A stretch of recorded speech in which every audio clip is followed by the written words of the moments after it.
आणि आजच्या सगळ्यात मोठ्या बातम्या आपण पाहूया। कुणासाठी किती बी करा, वेळ आली की फणा काढतातच, पण मी बी पक्का गारुडी आहे, योग्य वेळी सगळी गाणी वाजवणार। मनसेच्या वसंत मोरेंचा सूचक व्हॉट्सअप स्टेटस।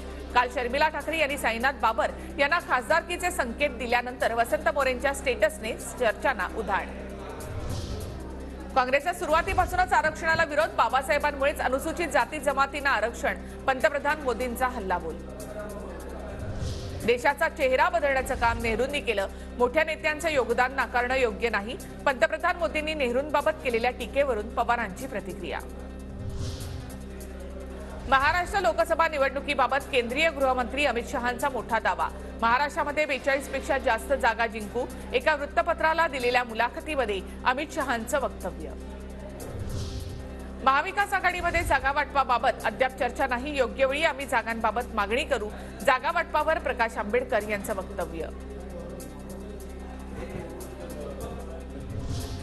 अजितदादांनी अमोल कोल्हेंना दिलेला चॅलेंज पूर्ण करण्यासाठी सुनेत्रा पवारही मैदानात, सुनेत्रा पवार यांच्याकडून शिरूर लोकसभा मतदारसंघात भेटीगाठी। महेश गायकवाड सध्या जिवंत आहेत की गेलेत कळायला मार्ग नाही, अहमदनगरमधील सभेत जयंत पाटील यांचं वक्तव्य। पालिकेच्या यंदाच्या अर्थसंकल्पात आमदारांसह खासदारांनाही निधी, यंदा एकूण 1050 कोटींची तरतूद, मात्र खासदारांना महापालिकेचा निधी देण्यास माजी नगरसेवकांचा विरोध।